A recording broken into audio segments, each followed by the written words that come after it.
Hello everybody and welcome to today's lesson where we're going to talk about how to create a bass line from scratch.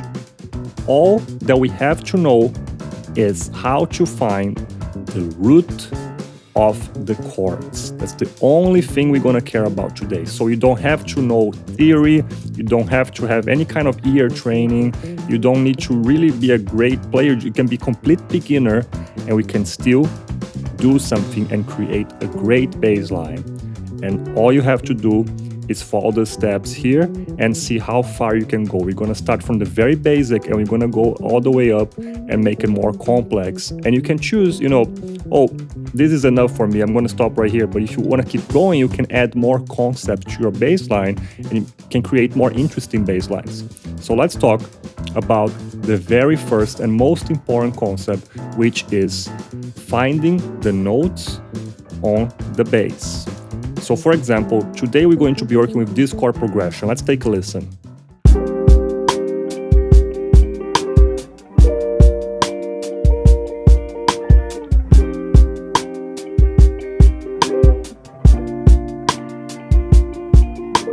So as we can see, we're going to have an F minor, G minor, F minor, and C minor.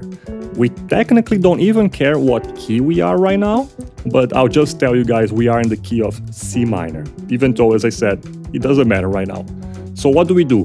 Well, let's find where the F, where the G, and where the C notes are on the bass. If you don't know how to do this yet, I definitely recommend going back and just making sure you understand that. But for example, if we have the open E string, the F is gonna be right here on the first fret. Then we're gonna have a G on the third fret. And then we can have a C either here on the 8th fret of the same string, but also we're gonna have another one on the 3rd fret of the A string. Let's use the A string one. And there we go. We have our roots. We call those roots because, as you can see, the chords are called F minor, G minor. Like, what does the minor mean? What is the difference from an F major and an F minor? Doesn't matter right now. For right now, it's all about the root. So now that we know where the notes are, all we need to do is just play those roots as the chords change. Let's see how that sounds like.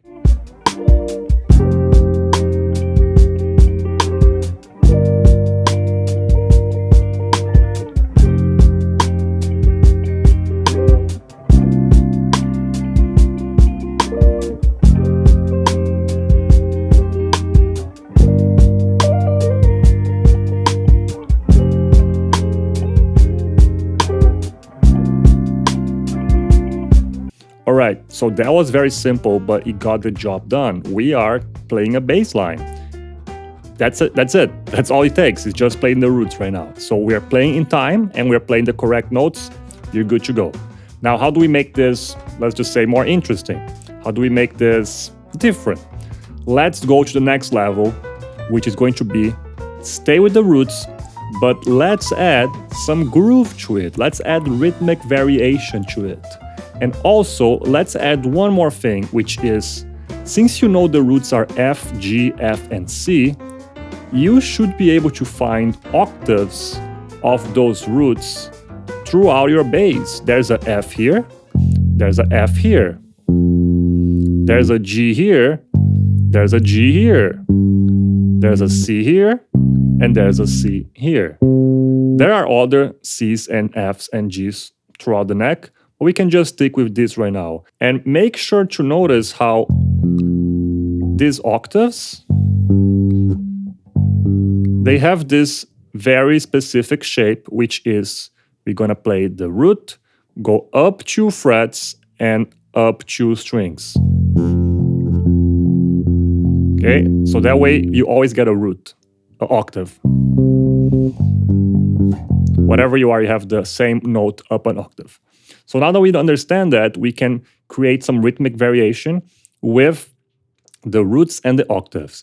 And the best way to get it started is to use the kick drum as a guide. So keep in mind, bass players and kick drums should always be, best friends. We don't have to copy every time what the kick's doing, but just always listen to the drums and listen to what the kick is doing. It is the lowest part of the drums, and it matches our frequencies very well. So we can copy it many times if you want a place to start. So let's just see how that sounds like.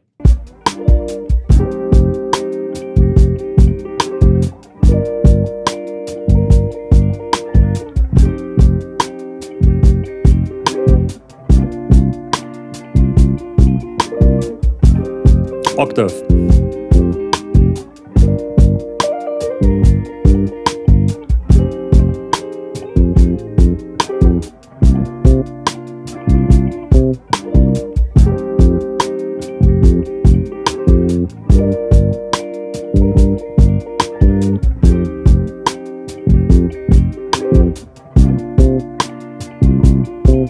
So right there, we went from very, very basic playing roots, which is fine. It can work very well in many situations. But we took it to now a completely different place where we have all this rhythm, we have this groove with the drums, we have notes that are shorter, notes that are longer, we have the octaves. It just sounds now like a cool bass line. It just sounds cool. And it's up to you to see which one fits best for your song. Maybe some songs would have this as the best option for the bass line. Keep it simple. But maybe some songs would have the other one, the groovy one, as the more interesting option, and that is something that you feel fits and connects with you. That's the cool thing about creating bass lines. Like, it's up to you. You are part of the composition. So I really like to, think about you going to your bandmates, or you just trying to find play along online, or you just have these chords that were given to you, right? You don't have to come up with the chords. It's part of a song, or someone's writing a song, or it's just something that you find that you want to create a bass line. You have the map, and now you can navigate it with these tools. That's the idea. So how do we make it even more interesting? How do we take it to the next level? Okay, the next one, we're gonna do the groove with the octaves and the roots, and we're going to add one more thing, which I really think is like the bassist secret tool. It's like the bread and butter of most bass lines. And if we start to listen to most famous bass lines, this is usually very present, which is the fifth. The fifth is a term that can be better described with some music theory, but as I said, we don't need to understand music theory. The fifth is just gonna be a shape for us right now. That's all that matters. The shape is just like the octave shape, but bring back one string. So it's basically finding a root, go up 2 frets, and then go down a string. Now we have technically a different note. The fifth is always a different note compared to the root, and we don't care what that note is right now. If you want to figure it out, you can, but it's just this shape. So the fifth of F is this one, and you can play pinky or ring finger. It's whatever you prefer. I like the pinky a lot. And then the fifth of G is this one, and the fifth of C is this one. And there we go. We have now another tool available to create the bass line. And this will now add so many variations because we can use this with the kick drum. We could use this in between moments in the kick drum. We don't also have to follow the kick drum. So I'm going to play some combinations here where I'm going to be playing locked in with the kick, and sometimes I'm going to play more freely. But I'm going to be using just roots, octaves, and the fifth. Let's see how this sounds like.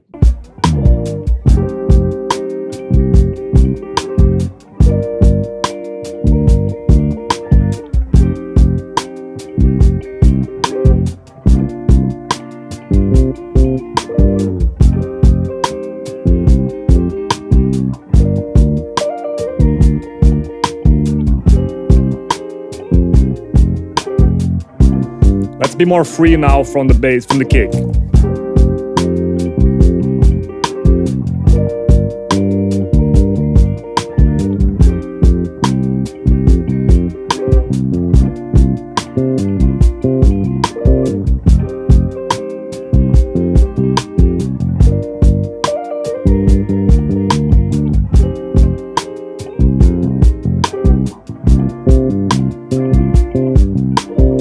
All right, so as you can see there, when we use the fifths, it gets really, really cool. It starts to really sound like, oh, this is like a pro bass line. It's sounding really, really interesting. And as I mentioned before, check bass players, check songs that are famous songs, and look at the bass line. See how it's using some of these concepts. If you listen to a lot of like Michael Jackson, Stevie Wonder bass lines, even like James Jamerson stuff, you're gonna see a lot of ones and fives, roots and fives all the time. We see it present in majority of the bass line because it's just a powerful tool for bass players.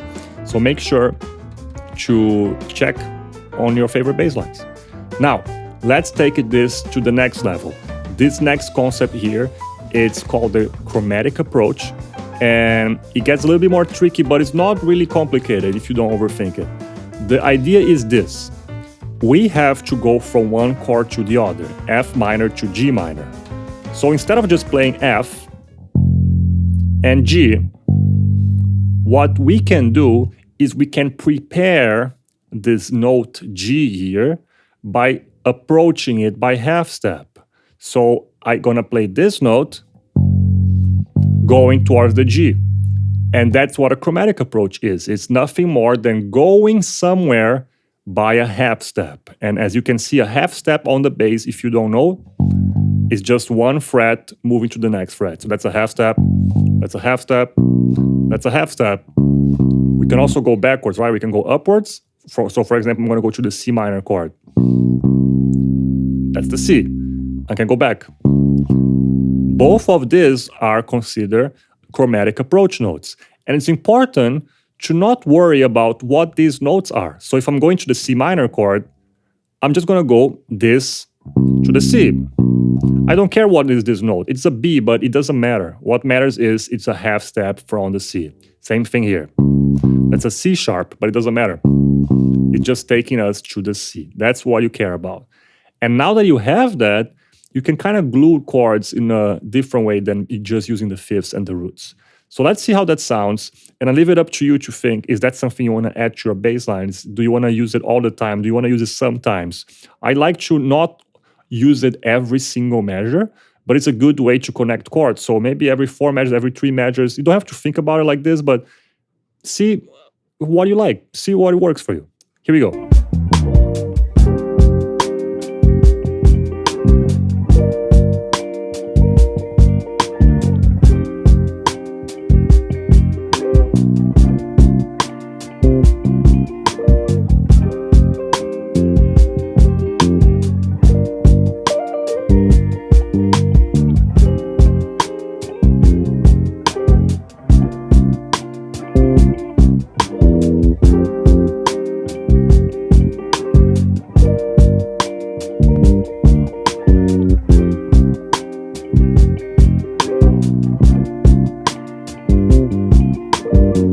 All right, so you can see how that has a very, unique sound. Many times if you use it in not a really clear way, it can even be a little too dissonant. So make sure you're always resolving your half step, right? Because the interesting thing about chromatic approach is that for that half a second, it might sound weird, but since you are resolving it in the chord, it's like a nice feeling of resolution. So it's a very cool concept, and I definitely recommend checking it out. And this is something that we can use not only as one note. So for example, again, going to the C minor, right? We can go B and C like this. Well, you can also do a double chromatic approach, which is I'm going to approach the approach note. So instead of going like this, you can go like this. And basically you can think of 2 frets before the resolution. So if I want to go to C, or even backwards. So this can work over any chord. And now we have 2 extra notes that we were never even considering before. When we think about the first level, when we were playing this, just the roots, right? Well, now we have all these notes to play with. We have on C minor here, we have the root, we have the octave, we have the fifth, and now we have this chromatic approach, this chromatic approach, a double chromatic approach from this way, a double chromatic approach from this way, and you can even do a double chromatic approach from one way and another way. Called like an enclosure. So we have so many options now. We have so many notes. And you can see we don't have to think about those notes. I don't care what those approaches are. You only care about the root. And then you know where the fifth is, you know where the octave is, you know where the approaches are because you know the root. So don't waste brain power, don't waste energy thinking about the other notes. It's at least for right now. Just think about the root. So now that you understand all that, let's now take this to what I will consider the final level here for right now, which is understanding the chord. So let's go back to the F minor, G minor, and C minor progression. I told you before, don't worry about it being minor, it's just the F. Well, let's worry for a second. Let's think about it as an F minor chord. What does F minor mean? We could explain this with theory, but we're not going to look at that right now. F minor has a shape, okay? For us bass players, we can think about it as a shape first. And later, when we get better at using the shapes, later we're going to figure out the theory. But right now, let's just look at what an F minor shape looks like. First off, every chord that's major or minor is a chord built out of chord tones. And those chord tones are always three. We call those the root, the third, and the fifth. The root, you know it already. Let's do F minor. The root's here. And you actually know the fifth also. It's this one here. So we only have to figure out where the third is. For a minor chord, the third goes like here.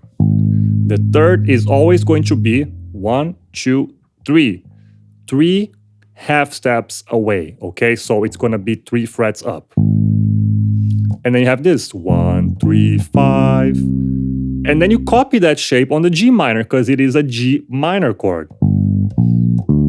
And you can copy that shape on the C minor. And there you go, you have your chord. Those are the notes that make this chord. If you think about a guitar or a piano player, they are playing these chords, but as like vertical block. They're just like strumming or they're plugging the piano. We don't do that, right? We don't play a full chord, but we can navigate a chord by playing one at a time. We call that an arpeggio, okay? So I'm arpeggiating the chord right now. So now we have one more note, which is the third, okay? And as before, it's up to you to choose, do you want to use this or not? You can just never use the third and forget about it. Maybe if you use it too much, it will even sound not so interesting anymore. It will sound like an exercise at that point. That's really something to think about. So I'm going to try to make some bass lines here with the third, and you tell me how you think. And then you try yourself and see how much you want to use this. Maybe just sometimes, maybe once every four measures, or maybe never. So let's check it out.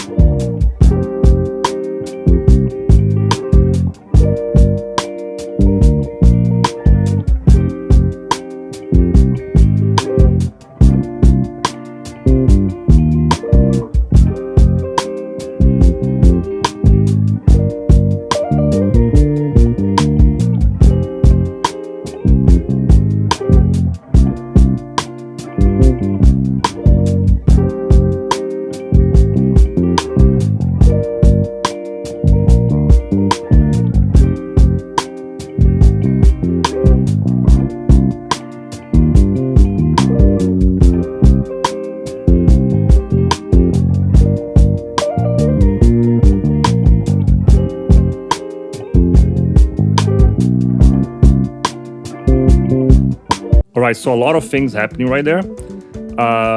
Sometimes I was using, most of the time I was using the third as like a bass line, so just really creating an idea with the bass line. But there was a moment there, I think over the G minor chord, that I play that third and the fifth shape as like a fill. So we didn't even talk about this, and we don't have to go there honestly right now, but we could use any of these concepts also to make a fill during the bass line. And the difference really is the bass line is something that's more consistent. It's something that we are repeating over and there's a pattern, right? And the fill is that break of that pattern to create like a little color. Just think about like a drummer grooving, and then he goes through his toms or he goes through his cymbals and do a quick fill, tum, tum, tum, tats, tum, and then comes back, right? That's what a fill is. It's just a break from the pattern to be like a palette cleanser kind of thing. And we can do that with these concepts also. And the third, in this case, I use it for that. So you have so many options now, right? Understand that this is not the end. There's so much more to learn. There's so many other things that we can use to create basslines. The next step, which we're not going to touch on this video, but in a future video we'll talk about, is going beyond the roots, the fifths, the approach notes, and the chord tones, which would be scales. That's where scales come in. So if you are a beginner and you like learning scales, learning major scale, learning minor scale, pentatonic scale, all that stuff, that's great. Keep learning that. But do you see how much stuff you can do before you even think about scales? We don't need scales to be great bass players, okay? Not yet. We should learn them, but you want to start with the basics. If you cannot create a great bass line just by playing the root, you won't be able to make a great bass line with the scale. It doesn't make you better. It doesn't magically improve. You have to get good with the root first, and then you get good with the octave, and then with the fifth, and follow this order. Use this as a roadmap. See where can you take your bass line until it starts to sound interesting and it starts to sound like you are struggling. Maybe when you're dealing with the chromatic approach, you can't make it happen yet. You can't really play in time. So take a step back. Just stick with the fifths. Work on your time and work on being precise, and then you deal with the chromatic approaches. And as always, take it slowly. Don't rush. Take your time. All of these tabs and the play-alongs are available on my Patreon. So if you want to use this to practice, you can just go there and download it. For just $5 a month, you have access to a bunch of videos, 300 videos and more, lessons, ear training. So check it out if you want to support the channel, but you can always just do your thing and you use a YouTube play along. There's so many you can just use to practice.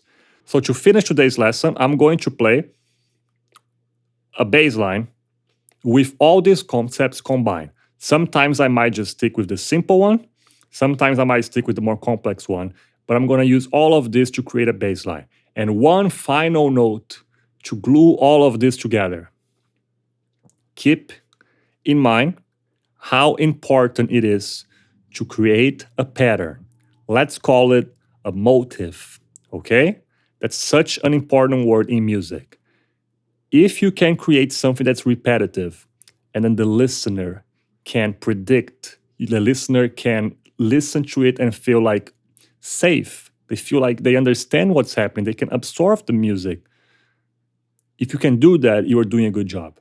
Because a big problem that can happen for beginners is they have all these concepts and it does just go crazy, just doing a bunch of random stuff. And yeah, they are in time and by themselves they could be interesting, but it's just an idea here, another idea here, another idea here, another one here. It just gets crazy. It's like someone speaks and when they're talking, they just talk about a subject.